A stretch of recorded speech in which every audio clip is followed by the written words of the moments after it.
Assalamualaikum warahmatullahi wabarakatuh. Sahabat Mubarak Azhari dimanapun berada, pacaran perlu atau justru mubazir?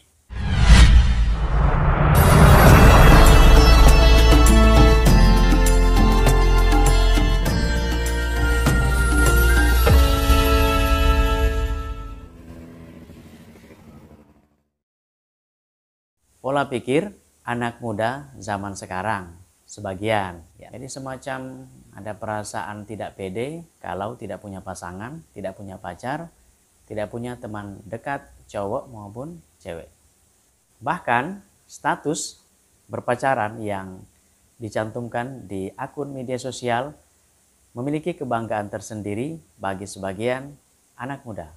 Ditambah lagi ada semacam anggapan kalau tak memiliki pacar itu dibilang tak laku. Inilah mungkin yang menjadi penyebab sebagian anak-anak muda kita, adik-adik saya, yang menganggap bahwa pacaran itu adalah kebutuhan. Pacaran itu adalah langkah untuk masuk kepada kehidupan rumah tangga suami dan istri. Alasan pacaran untuk lebih saling kenal mengenal.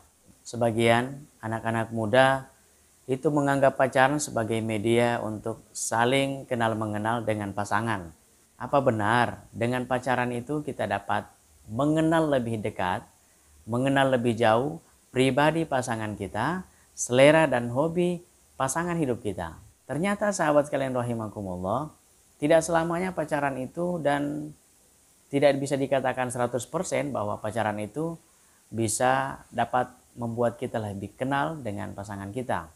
Buktinya, pada saat dia berpacaran, dia justru banyak bohongnya. Contoh misalnya, lagi ditelepon sama pacar, lalu kemudian pacarnya bertanya di mana, lagi ngapain. Terus dijawab apa? Oh, saya lagi sholat, saya lagi membantu orang tua, saya lagi belajar. Padahal mungkin masih di atas tempat tidur, masih baring, masih malas-malasan. Kemudian setiap kali kita ketemu pasti ingin menampilkan semua yang terbaik.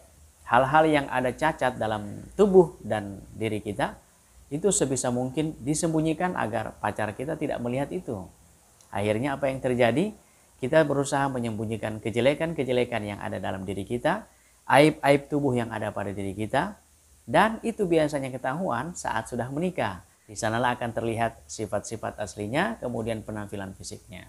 Sekarang setiap sesuatu kita pasti ingin mempertimbangkan sisi positif dan sisi negatifnya. Oke, mari sahabat kita lihat sisi positif pacaran kira-kira apa ya. 12 seconds later. Sisi positifnya barangkali kita bisa dapat banyak berinteraksi dengan orang lain, belajar berkomunikasi dengan lawan jenis misalnya, atau ingin memperbanyak sahabat. Ya, sisi positifnya juga ada sebenarnya. Tapi sisi negatifnya bagaimana? Menurut saya sisi negatifnya, yang pertama, pacaran itu beresiko bisa patah hati.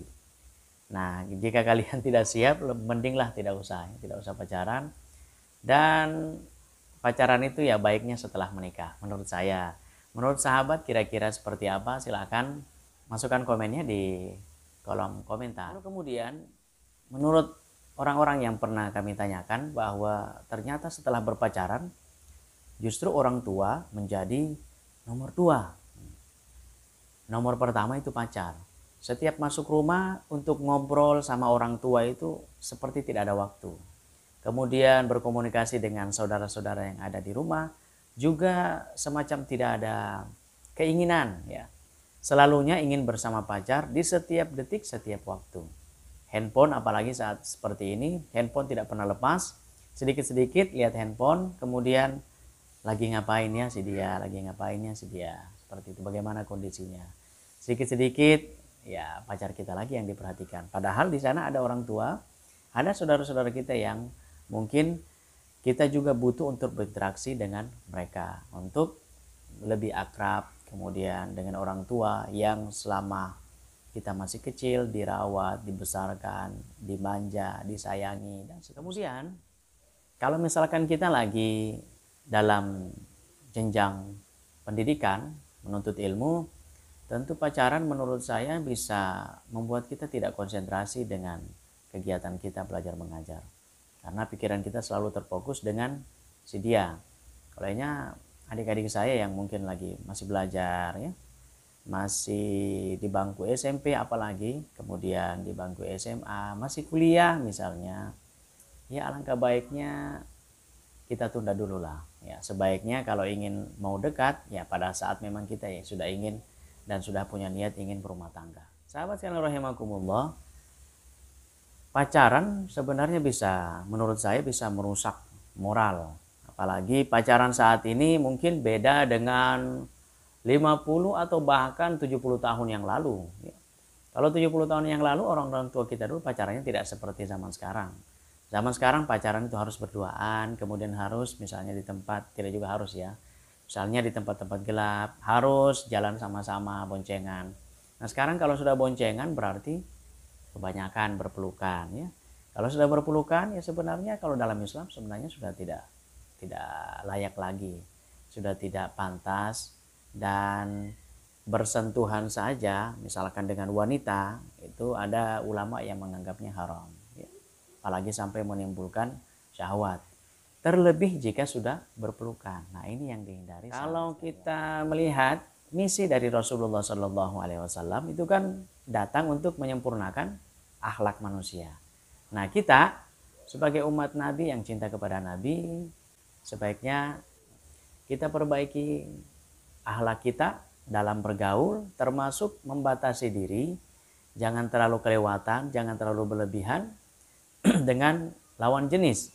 Misalkan kalau saya seperti laki-laki tidak terlalu berlebihan saat bergaul dengan wanita. Begitupun wanita tak terlalu berlebihan bergaul dengan kaum pria.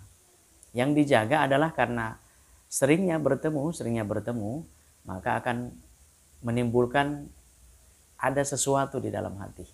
Kalau bahasa Indianya kuch hota hai, begitu barangkali. Lalu kemudian sahabat sekalian, sisi negatifnya menurut kami pacaran itu ya minimal zina mata.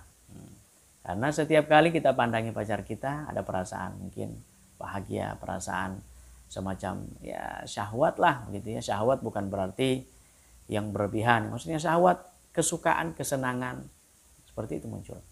Bahkan bisa zina hati karena selalu memikirkan, selalu mengingat. Apalagi pacaran yang sudah merusak moral kita, merusak tatanan masyarakat sampai melakukan perzinahan. Inilah yang dihindari sebenarnya. Makanya di dalam Islam, sahabat sekalian, Al-Quran itu tidak melarang kita berbuat zina, tetapi Al-Quran melarang wala taqrabu az-zina. Jangan mendekati zina. Artinya mendekati saja dilarang, apalagi melakukan.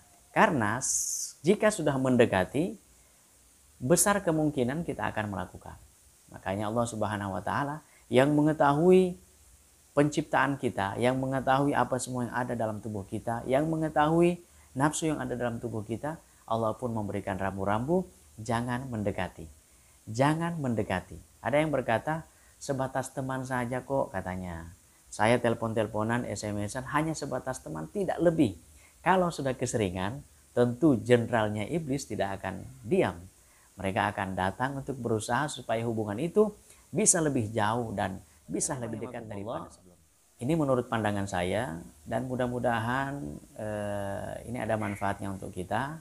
Dan bagi sahabat sekalian yang mungkin punya masukan terkait perlu atau tidaknya pacaran itu, silakan masukkan di kolom komentar. Dan manakala dalam penyampaian ini ada kekeliruan, ada kesalahan, saya mohon dimaafkan. Semoga bermanfaat dan semoga kita senantiasa selalu dijaga oleh Allah Subhanahu wa taala. Sekian, assalamualaikum warahmatullahi wabarakatuh.